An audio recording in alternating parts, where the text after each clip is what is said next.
Hai nakama, apa kabar? Selamat datang di channel Anime Haki.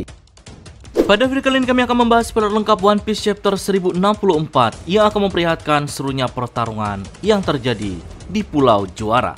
Oke, tanpa berlama-lama lagi, mari kita bahas bersama-sama.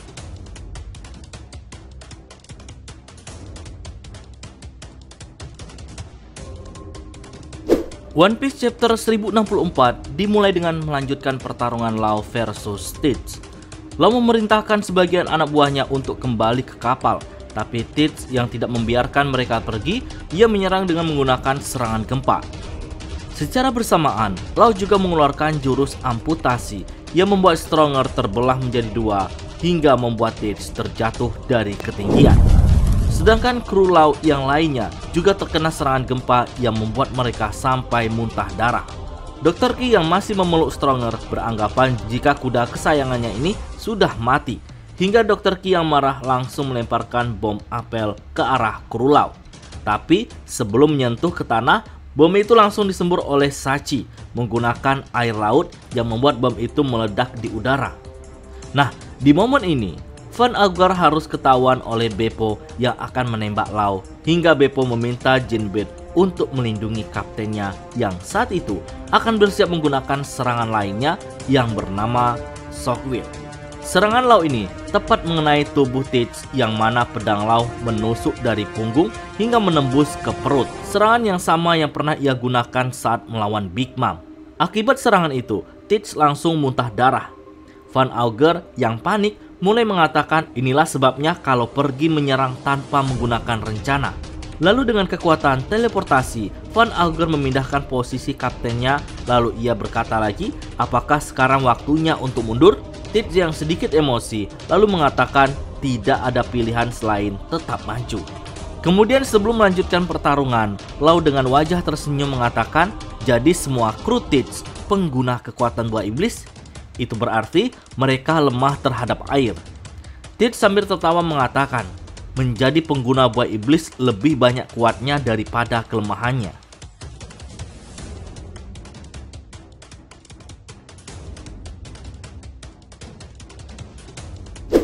Di sisi lain, Law rupanya sudah mempunyai rencana untuk menghancurkan kapal bajak laut Tits, dan terlihat kapalnya oleng setelah mendapatkan serangan dari bawah laut yang dilakukan oleh anak buah Law. Hal itu disadari oleh para kroco yang sedang menjaga puding yang telah tertangkap. Namun mereka tetap santai karena menurutnya usaha para kru Law akan sia-sia saja sebab para komandan Tits sangatlah kuat dan masalah seperti ini akan cepat selesai. Lalu kita diperlihatkan puding yang mulai mengatakan jika Big Mom masih hidup, maka ia tidak akan mendengar perkataan mereka seperti ini. Dan anak buah Tits mengatakan, saat ini yang mereka hadapi adalah yang bertanggung jawab atas kematian Big Mom. Lalu kita diperlihatkan ada seseorang yang melaporkan kepada Akainu jika ada pertarungan antara Law versus Tits di Pulau Juara.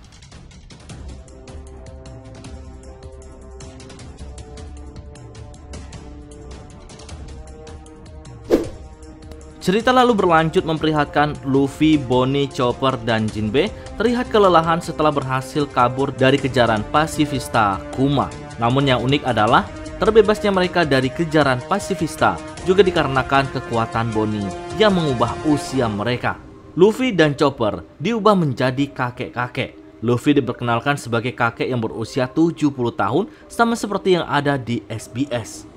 Lalu Bonnie dan juga Jinbei berubah menjadi anak-anak. Luffy sebenarnya keberatan dengan perubahannya ke usia yang jauh lebih tua karena Luffy terlihat sangat kelelahan dengan usia 70 tahun. Dan Luffy mengatakan bahwa ia bukanlah Kuma yang asli. Dia hanyalah robot. Jika tidak melawannya maka kita semua akan mati konyol. Lalu Chopper meminta maaf atas perkataan Luffy. Hal ini disebabkan dulu Luffy pernah mengalami masalah sulit saat melawan Pacifista. Chopper kemudian meminta Bonnie untuk mengembalikan wujudnya seperti semula.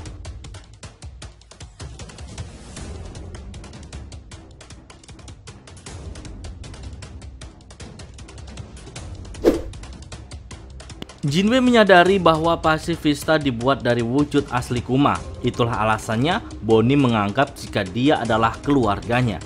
Lantas, Jinbei sedikit menyinggung tentang masa lalu Kuma, yang mana rumor yang beredar jika dulunya Kuma adalah raja yang jahat hingga diusir dari negerinya sendiri. Kemudian ia menjadi bajak laut, lalu ikut bergabung dengan pasukan revolusi hingga ia dijatuhi hukuman seumur hidup. Tapi mengapa Vegapunk tertarik kepada tubuh Kuma dan mengubahnya menjadi cyborg? Dan karena alasan itu, Kuma bisa bebas lagi menjadi Shichibukai.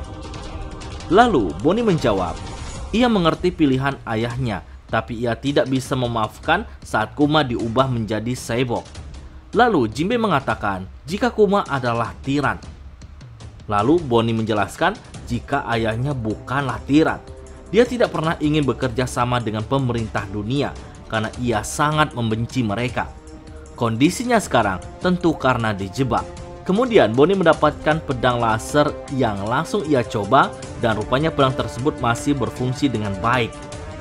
Tempat ini adalah tempat sampah sisa-sisa penelitian Vegapunk. Lalu ia kembali menjelaskan jika Kuma dulu pernah bercerita bahwa Kuma adalah bagian dari ras spesial. Tapi bukan karena alasan itu juga orang-orang menggunakannya sebagai bahan percobaan.